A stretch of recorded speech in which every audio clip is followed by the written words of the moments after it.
21 জুলাই সোমবার দুপুর ঢাকার আকাশে তখন নিদারুণ বিষণ্ণতা।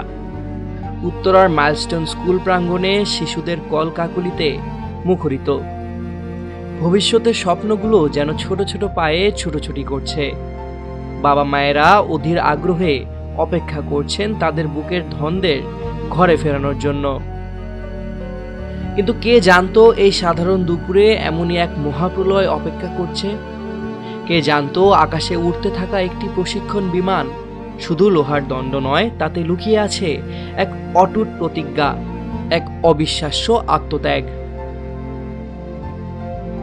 বেলা 1:06 বাংলাদেশ বিমান বাহিনীর F-7 বিজেআই প্রশিক্ষণ যুদ্ধ বিমানটি যখন উড্ডয়ন করল, তখন হয়তো পাইলট ফ্লাইট লেফটেন্যান্ট তৌকির ইসলাম সাগর স্বপ্নেও ভাবেননি এটাই তার জীবনের শেষ উড্ডয়ন। বাংলাদেশ বিমান বাহিনীর ৭৬তম ব্যাচের এই তরুণ পাইলটের এটি ছিল প্রথম একক মিশন। নিজের যোগ্যতা প্রমাণের আকাশ ছোঁয়ার এক পরম আকাঙ্ক্ষার প্রতিফলন। মাত্র ১৩ মিনিটের মাথায় বিমানটি নিয়ন্ত্রণ হারাতে শুরু করল।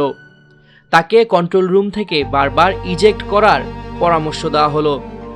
নিজেকে বাঁচানোর সুযোগ ছিল তার সামনে, কিন্তু তৌকির তখন হয়তো ভাবছিলেন তার নিচে থাকা প্রাণগুলির কথা, স্কুলের শত শত শিশুর কথা।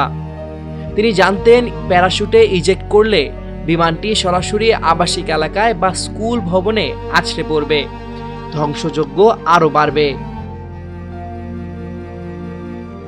যে দৃশ্য এখন চোখের সামনে ভেসে উঠছে তা কোনো কল্পকাহিনী নয়, এ এক চরম বাস্তবতার প্রতিচ্ছবি। তৌকির চেষ্টা করেছিলেন বিমানটিকে যেন জনবসতিহীন এলাকায় নিয়ে যেতে পারেন, কিন্তু বিমানের নিয়ন্ত্রণ তখন তার আর হাতে নেই। প্রতিটি মুহূর্ত যেন মৃত্যুর কাছাকাছি টেনে আনছে তাকে। শেষ মুহূর্তে যখন বিমানটি মাইলস্টোন প্রিপারেটরি কেজি স্কুলের ভবনের উপর আছড়ে পড়ল, তখন তিনি হয়তো শেষবারের মতো কিছু করার চেষ্টা করছিলেন। তার শেষ নিঃশ্বাস মিশে গেছে পোড়া কাঠ আর লোহার গন্ধে। নিজেকে বাঁচানোর সুযোগ থাকা সত্ত্বেও তিনি তা করেননি। তার বুকের গভীরে ছিল একটি প্রার্থনা, যেন আর কোনো শিশুর জীবন না যায়। বিমান বিধ্বস্ত হওয়ার সাথে সাথে যেন পুরো উত্তরা জুড়ে নেমে এলো এক ভয়াবহ নীরবতা। এরপরই শুরু হলো আহাজারি আর আর্তনাদ। এক নিমিষে স্কুলের ভবনটি পরিণত হলো ধ্বংসস্তূপে, চারদিকে আগুনের লেলিহান শিখা। যে প্লে গ্রুপের শিশুদের কলকাকলিতে ভবনটি মুখরিত হতো, সেখানে এখন শুধুই চাপা কান্না আর বিভীষিকাময় আতঙ্ক। মিস, আমার বাচ্চা কই? মোবাইল ফোনে চিৎকার করে কাঁদতে থাকা এক মায়ের আকুতি যেন হৃদয় বিদীর্ণ করে দেয়। শত শত বাবা মা তাদের সন্তানদের খোঁজে দিক বিদিক ছুটে বেড়াচ্ছেন। তাদের চোখের জল যেন যমুনার মতোই বয়ে চলেছে। জাতীয় বার্ন ইনস্টিটিউট সহ বিভিন্ন হাসপাতালে অর্ধশতাধিক দগ্ধ শিশুকে ভর্তি করা হয়েছে। তাদের আর্তনাদ যেন বাতাসের সঙ্গে মিশে এক শোকের মাতম তৈরি করেছে।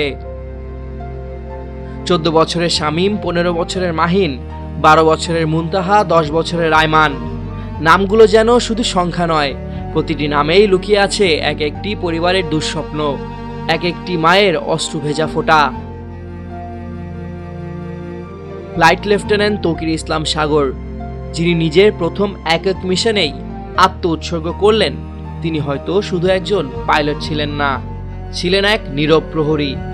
তার আত্মত্যাগ হয়তো হাজারো শিশুর জীবন বাঁচিয়েছে।